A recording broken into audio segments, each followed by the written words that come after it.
And speaking of late game, Melissa has been selected by RRQ, and along with that is the Martis.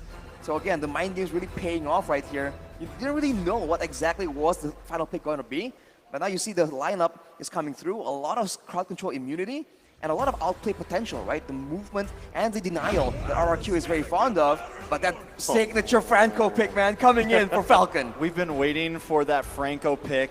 Quick notice, though, onto the gold lanes. You mentioned how Clint is supposed to be kind of strong in the early game, but now with this Melissa, you have such range, such poke in that laning phase. It's going to probably give... RRQ Hoshi has great CC as well, but we are loading up into the land of Dawn here for the first series of the day. RRQ Hoshi versus Falcon. Off the bat, ZipX with a very aggressive emblem choice here. The killing spree being used to ensure that I guess he can go a bit more aggressive and chase for those very valuable kills in the early game. But R7 with the mystery shop, with the vengeance, as we mentioned, very dangerous, but Clay gets hooked in. The sustain will be enough, but Falcon already showing dominance in this early game. Yeah, already a big hook, already a lot of aggression from the side of Falcon, and this is exactly what we wanted to see. This is exactly what we thought they would bring. Well, off to a decent start. I mean, it's a pretty stalemate right now. Oh, big pick on Albert. He will be able to get away with ease, though, but it does look like they want to keep on bringing some aggression. Justin going to come up, trying to get the Terrify onto Vin. Ken moving in as well, bringing Vin down to about half health. He's going to try to get away with this. Gets a nice defense. Wow. Wait, will he get the dash? Ken trying to catch him, just can't, though. Also, it's a very close situation, and this is why you can't really just go aggressive against Falcon, because they will punish you. And look at these hooks, man. Barely misses onto Clay, but of course that is so dangerous, and that is something that is going to be at the back of their minds right now. There it is, right? I was just talking about that in the draft. Falcon is ranked first in first blood rate with 93.33%. 14 out of 15 games. No one's claimed it just yet, but both teams going to work on the first turtle. Most definitely Ken trying to get a nice position here, but in comes Albert. The Appraisal's Wrath lands down, and Ken's able to take the turtle. Nice pick, but the battle does still pursue. Albert goes down. Vin may just be next, caught in the middle of 4. That is another kill for Ken, putting them at 1-0-1. First blood plus another to the side of Falcon. So they maintain that statistic, and let's take a look how that worked out for the Marashi. They're getting 3 more items here. Of course, ZipX has some more life steal here, but R7 trying to go in against Ken. Unfortunately, he's getting too low to vengeance his spot, but it won't be enough. That is huge, but Albert wants to keep on pushing it. Ken gonna switch positions, but he's taken out by Clay. This could be bad for Albert, though. No, they find Naomi. Albert goes down to Justin, but now Justin trying to escape. Can't quite make it. The Brilliance comes out. They're on the chase. Wild Charge comes in. Yellow Flash goes down, and so does Justin. Yellow Flash actually still up. Ends up finding Clay there. Overall, a 2-for-1 trade. RQ fighting back. On paper, RRQ has a lot more late game heroes, but this is what we've been talking about, right? Falcon trying to aggress, but RRQ is not backing down at all. They keep matching these plays, and they keep getting a bit of an exchange. It can work out, but like I said, it's a bit dangerous, especially if they start losing the tempo and letting Falcon get control of the game. Right now for both teams, the presence and the aggression has just ensured that invades are not happening, but if it's just a stalemate, I think Naomi with the hooks has a bit more advantage, but the card control immunity does come in solid here. The other thing that, I mean, just in the last couple minutes here, again, this is going back to that tempo, right? Pace set by Falcon, but RRQ doing a good job at pretty much matching it, but at the same time, look at Justin, right? He has those 3 kills already. He's running the mystery shop here. He's going to be able to scale up really well on this Valentina early on, and how will that play a part? You're going to have to see it as Falcon Esports adjust into especially the mid-game. But right now, this minor advantage that Falcon has is going to play out, especially in the objectives. Now, because Albert is playing that Martis, you're able to kind of bob and weave out of these situations the best you can. And if they get whittled down here from Falcon Esports, the decimate is huge, but the fight breaks out. Yeah, we got to keep eyes on Naomi here, waiting for that hook to come in. Yellow Flash into the backside. R7 trying to do the same thing here. Turtle does reset, so Ken going to try to push forward. Naomi just holding down in this bush. A nice hook does land onto Vin there. In comes the suppression, but Vin able to get out, responds with the wild charge, and down goes Naomi. Ken will be next. It's a 2-for-0 trade, a double kill going to the side of Clay. After a solid turtle pit dance, RRQ somehow find a big engage, and despite having the less dynamic, the less fast engage with that rock pick, Vin was able to find an amazing wild charge, and I think that was just what set the deal for RRQ. Falcon needs to make sure that they maintain distance, because otherwise RRQ have a lot more potential to burst them down and also go for those big engages. And quick mention on the items right here, R7 has the genius one. He's going for early DPS, trying to make sure that he can keep the game rolling long enough for Skylar to try and scale into that late game. Not only that, but having that R7, having the Genius Wand already is going to scale really well, or complement really well. Clay especially, as he's already quite bursty and has that magic penetration, but paired with that item, Falcon's going to be careful how they approach it, but Vin... Yeah, Vin's going to try to come in, use the conceal play. Justin, though, here to help. Nice suppression onto Clay, will get wild charged up. Justin using one of his own. Now Zipx going to try to catch some distance. Getting that passive off, but Albert moving on to Justin here. Decimation locks in, and down goes Justin. Skylar and the rest of them are going to try to take this final tower. I mean, it's just one tap away as Zipx and Naomi are pushed back to base. It's just such a tough situation to be in, man. RRQ, they do it yet again. Even though Justin was able to secure a counter engage using the stolen wild charge, it's just not enough. There's not enough combo coming in, and Falcon really seems to be the one on the back foot here. They're losing to RRQ in terms of speed, and that's nice to mention. And this kind of matchup, speed will kill you. Tempo is of utmost importance. Yeah, most definitely. I don't think much is going to happen here. R7's just too fast. R7 is way, way too fast for sure. And this is why the joystick is just so annoying, right? Again and again, he's just been able to dash towards the back line of Falcon, and they can pretty much, they can't really do anything to try and stop him. And in this early game, this is why it's so dangerous, because you don't have enough crowd control, you don't have enough burst damage, and this is why that Vengeance spell as well is just so annoying on a mobile hero like this Joy. Yeah, we've seen Joy pop up so many times now, and I feel like that success rate is really apparent in the XP lane. Vin will bite the bullet there. Yellow Flash trying to move on to Clay there. Will use Brilliance to get out. Falcon now taking cover over the turtle pivot. Albert trying to make it in. Will take the turtle. A beautiful retribution. Hook does land onto Skylar. Skylar trying to get away here. R7 now getting on to Zipx. Zipx goes down. Clay in a very bad situation. The taunt comes in. He finds him, but the battle still pursues under the purple buff. R7 trying to get them down. Albert will fall. A nice pick. Overall, a 3-for-1 trade, but RQ does take the turtle. Oh, it seems like Yellow Flash still wants to go for a bit more though, but R7, look at him just denying Justin any kind of presence, but he might just a bit of more than he can chew. But no, he is able to escape with the mobility, and despite getting the turtle, RRQ got punished heavily in that fight. That's the best thing they can do, right? I mean, if they're able to get those objectives here for RRQ, at least you have that going for you into the mid-late game transition.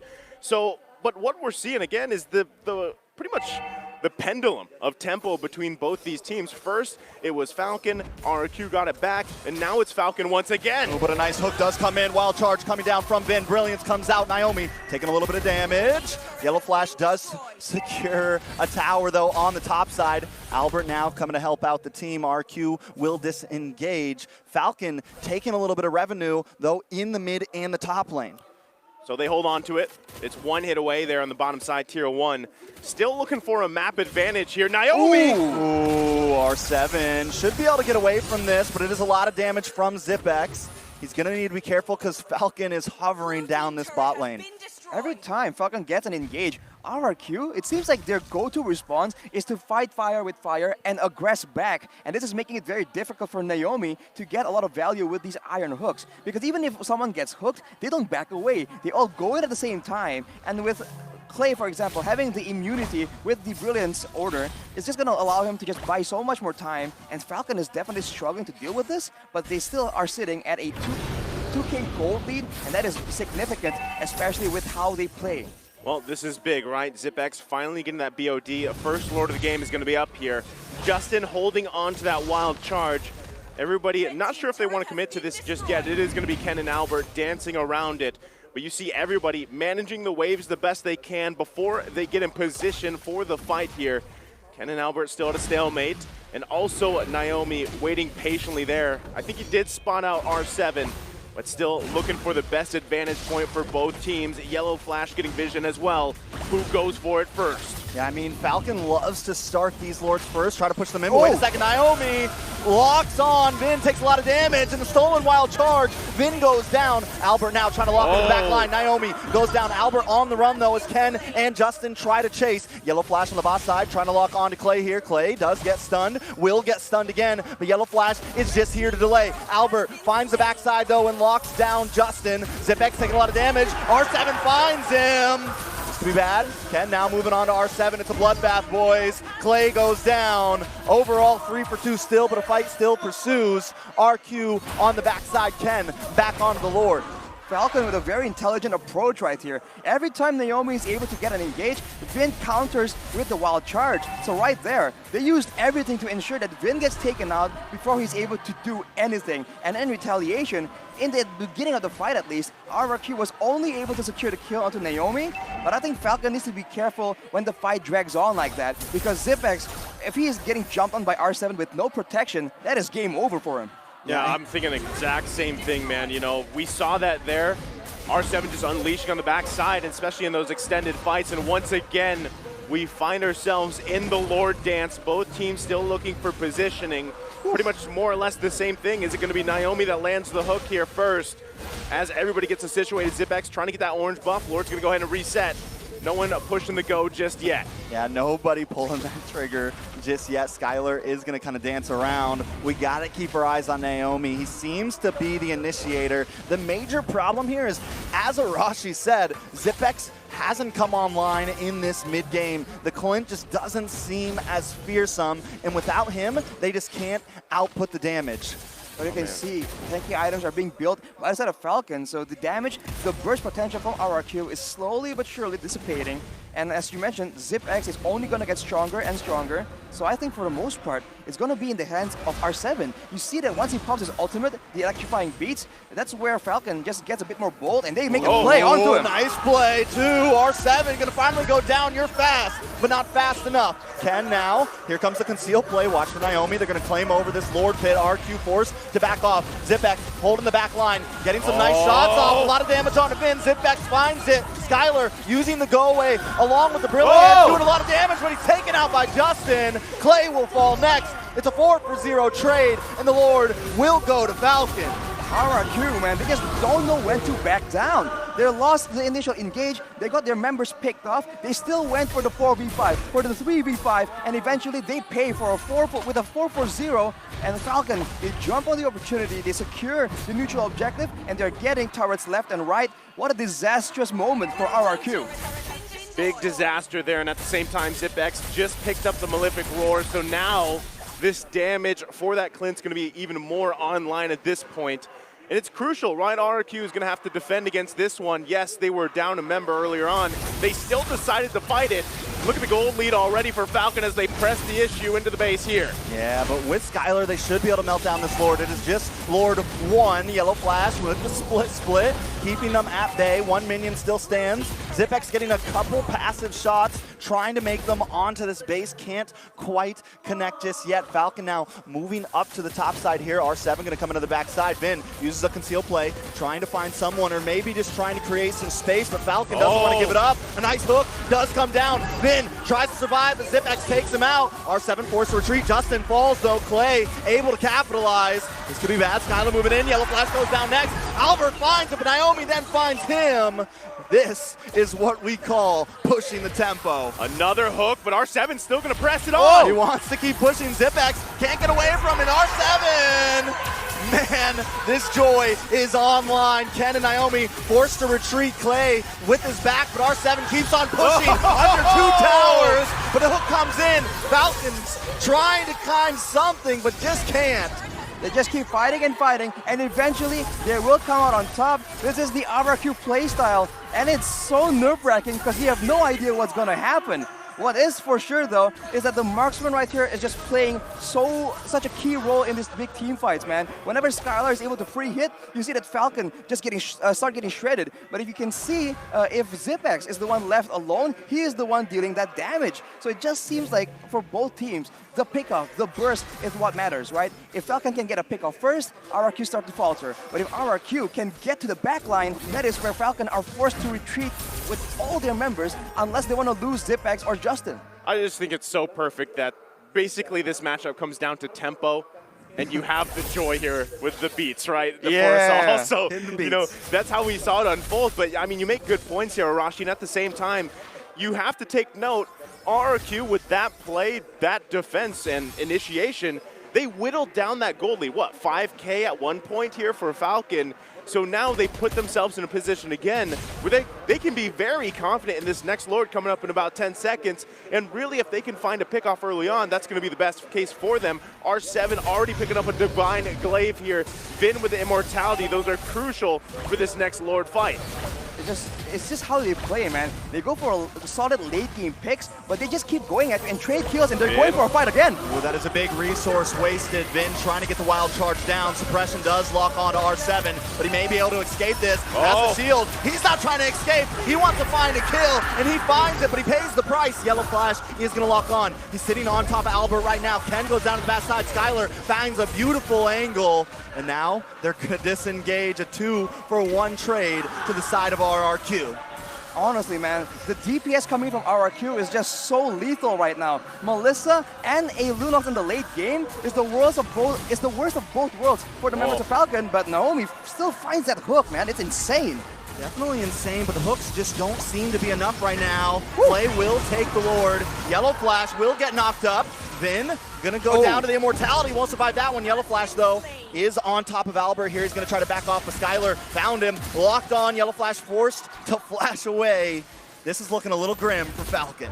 So as you're seeing these fights break out here, Skylar is just able to unleash, right? A lot of the times it's R7 doing what Joy does best. It's a distraction. You distract the enemy team here, you whittle them down, Clay is that burst, and Skylar's just kind of in the back, you know, unleashing here. Now, Fcon Esports, if they want to turn the tide here, first, they need the successful defense against this Lord in the mid lane, do their best there, and then from at that point, they've got to get past the R7 issue, and it's honestly going to come down to that lockdown. That's what we've been seeing with the Bloody Hunt combination or the hooks here, but now here's the Lord in the mid side. Yeah, I like the fact that they tried to get it down as much as possible before it connects onto the inhibitor. RQ going to play it very disciplined here. They know their advantage isn't so great just yet, and that, I think, is where Fcon messed up in their last push. They stayed a little bit too long. And look at the waves here being manipulated by RRQ. They're making sure that it all comes at the same time. You can see that Fcon is being split up quite a bit, but RRQ, they won't be able to get a pick-off unless they want to go under the turret.